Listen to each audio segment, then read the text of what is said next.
Welcome back to Caps and Cocktails with Tea, and tonight we're heading to the Bushwood Country Club, where the grounds are immaculate and, well, the members are questionable. So tonight's cap is actually by Boston Scally, and it was a collaboration. Boston Scally, of course, they've been doing a lot of collaborations for pulling on the nostalgia and the heartstrings of us that were born in the 70s and 80s. I mean, we've got Jaws, Top Gun, the Goonies. So, you know, the Caddyshack, I haven't gotten every collab, of course, but this one, like, yeah, that was one of my favorite movies, still is. Lots of great liners, lots of, you know, the characters in there, just, you know, just hilarious. So, and, you know, it was one of the greatest comedies, you know, golf comedies that I think ever made. And, you know, I kind of look at the movies back then and, you know, similar to other ones like, you know, Animal House and, gosh, there were so many of them. Oh, Blues Brothers and Fast Times at Ridgemont High. But yeah, this one, just a classic movie. So, so this is an 8-panel, and a little different than some of your traditional 8 panels that Boston Scally has. This one is more like a newsboy style, and so I was really excited to see that. Which, if you notice, it's a little floppier, has some drape to it, and the material itself is a blend of polyester and viscose, so probably so that it doesn't wrinkle, and it kind of has a little bit, keeps its shape a little bit better. But it's just a really nice cap, and it's not white, it's like an ivory plaid. But when you look at it, you know, they did a few nice things here. I thought that was kind of cool. Boston Scally put their emblem here, on a little button type thing on the outside of it. And then when you flip it around, of course, you know, you have the Bushwood Country Club symbol that, you know, they had those on a lot of their outfits in the movie itself. So just a really nice, I think a really nice sharp cap. And the material itself, even though of course it's not the best material like some other caps that I have, it's still just soft. It's just really nice, I think. And then when you flip it over, you know, like Boston Scally does, you know, they actually have then the characters from Caddyshack in there. And then of course up on the top here is, you know, where they did do the collaboration between Caddyshack and Boston Scally. So yeah, I mean, the characters themselves obviously is what makes the movie, in my opinion. I mean, so many one-liners and every single one of them. And really this cap is kind of based off of the cap that Chevy Chase, who played Ty Webb in the movie. So it really is called the Ty Webb cap, the Ty Webb. And then you had okay, so you had him, and then you had, of course, you have Judge Smales, and he was like the co-owner of the country club, just really uptight guy. And of course, Chevy Chase, his character of Ty Webb, was just more of a, like, you know, just a cool, you know, cool dude, wealthy, but, you know, just doesn't take himself too seriously. And then, of course, then you have the character of Al Cervic, who was played by Rodney Dangerfield, and, you know, his character just off the top, you know, off the wall. Just, I mean, you know, Rodney Dangerfield with his one-liners anyway, so just really obnoxious, you know, kind of character in the movie. And not on here, and of course you got the gopher down there too, you got to get the gopher. And having said with the gopher, you know, the character is not on here. Carl Speckler, who was played by Bill Murray, who was just hilarious in there. You know, he's just the eccentric, you know, groundskeeper, just mumbles and, you know, just obsessed with killing the gophers who are, you know, ruining the golf course. But, you know, I love how they did that. And then of course you have the same kind of, on the bill, the brim here is similar to what the pants that Rodney Dangerfield wore in the movie. So I thought that was a kind of a nice sweet touch. So yeah, let's put it on.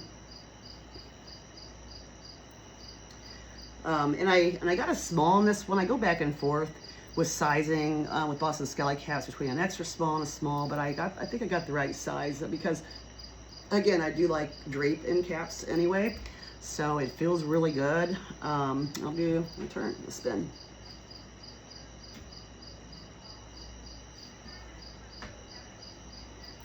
Yeah, super nice cap. Actually, one of the best ones I think they've had in quite a while. And the fact that they're introducing a little bit different newsboy type style 8 panels, I think a lot of people are gonna maybe break out and start getting more, find themselves liking some of these style caps a little bit more. And then of course, as Mouse and Scally does, you know, they have the pen set.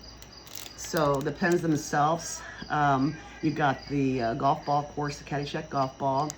And then, of course, you have Carl Speckler's cap up here as groundskeeper cap. And of course, you have the gopher here. And then the piece of duty, which, you know, if you remember in the movie, you know, there's a scene that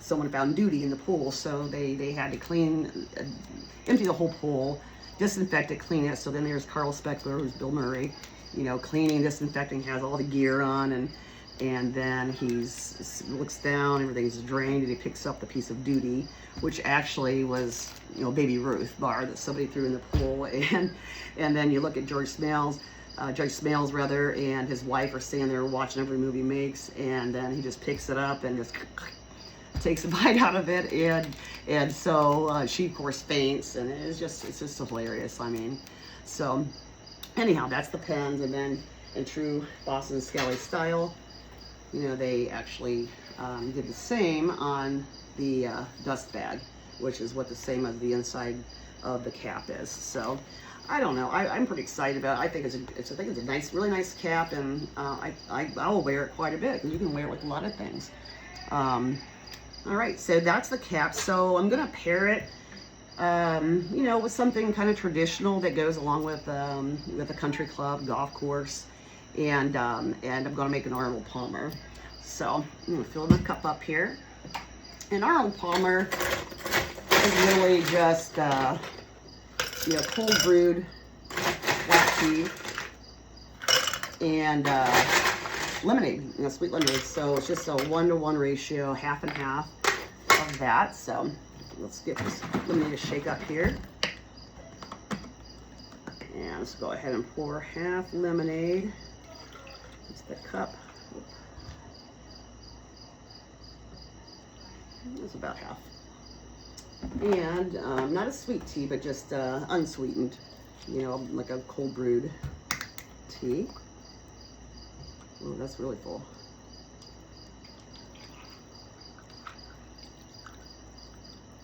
Okay. And so, you know, you've got, let's mix it up just a little bit here. You know, that's your Arnold Palmer.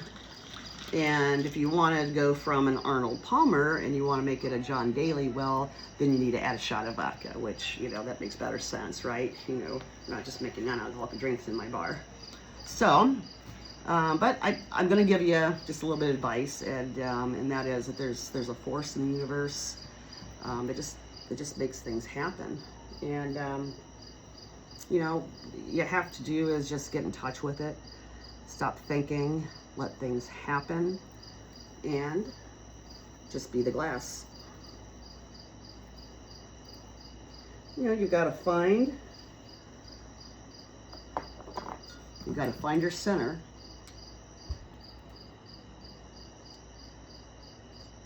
Stop hearing. No. How'd I do?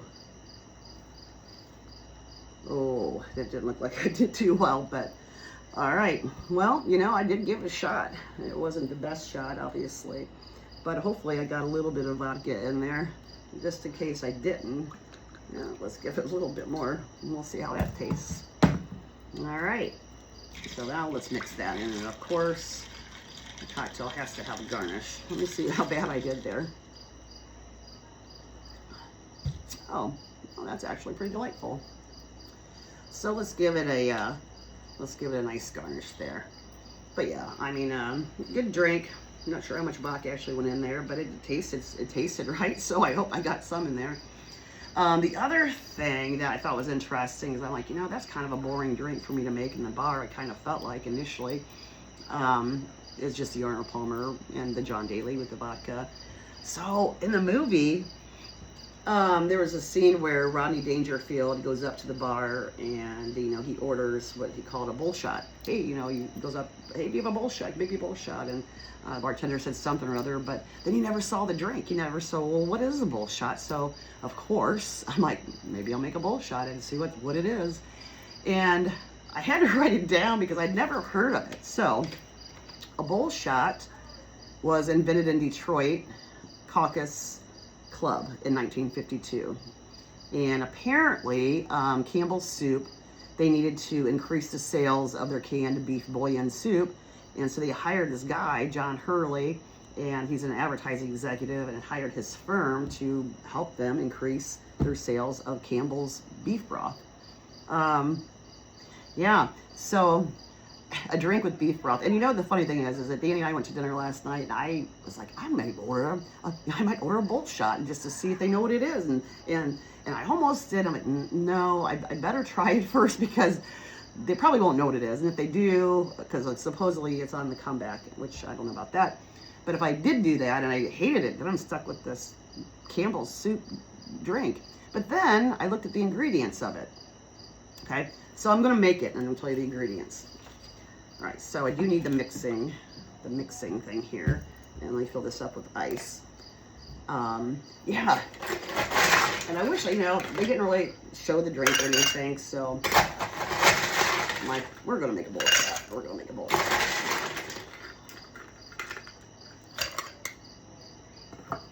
Okay, so a bowl shot is 1.5 ounces of vodka. So let's get our vodka going in here.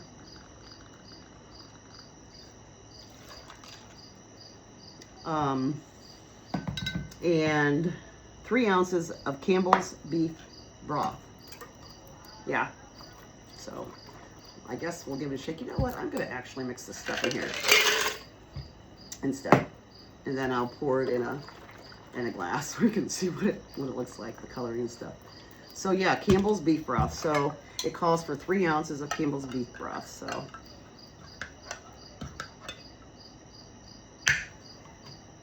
okay, so 3 ounces of Campbell's beef broth.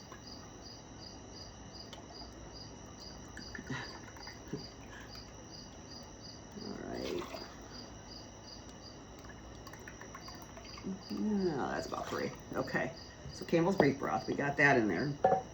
And then 3 dashes of Tabasco sauce. So 1, 2, 3. 3 dashes of Worcestershire sauce. 1, 2, 3. And what else? Oh, lemon juice. So, I didn't cut my lemon up yet. So it just calls for 1/2 ounce of lemon juice. So I think this is all good in the hood. Let's do that. That's about 1/2 ounce. Okay. And then, you know, so you see what this looks like, right? It's basically a Bloody Mary. It's just, instead of tomato juice, it's with Campbell's beef broth soup. Yeah, different. So, you know, we'll see. And I guess back in the day, I say, well, in the 50s and 60s, it kind of makes you wonder when you saw Andy Warhol's, you know, pictures or painting of the Campbell's soup. It was all around that same time, and, you know, I don't know. Pretty good. You know, and I do a Bloody Mary bar a few times in the summer, usually a Sunday or a holiday weekend.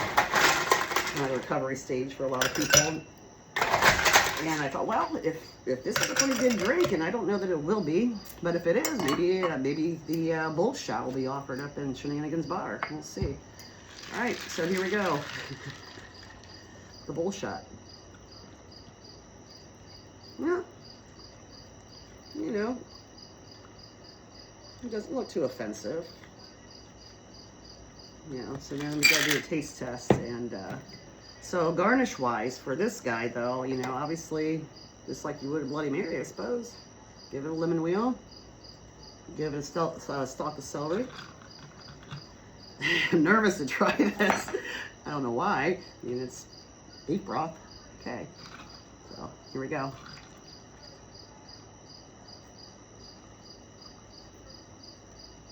Oh. Meaty. That's a meaty drink right there. I'm not too sure. Now what I would maybe do, I don't know. I don't even know if I did mix tomato juice with that. I don't know. But it's really meaty. I don't know. it's really not for me, but I did want to make it, you know, just so that I can say I made, you know, a bowl shot and see if it'd be offered up in the bar. And I made the executive decision, no, it will not be offered up in the bar. So there's that. All right. Well, thanks for joining me. And here's to great caps, great cocktails, and even better stories. Cheers.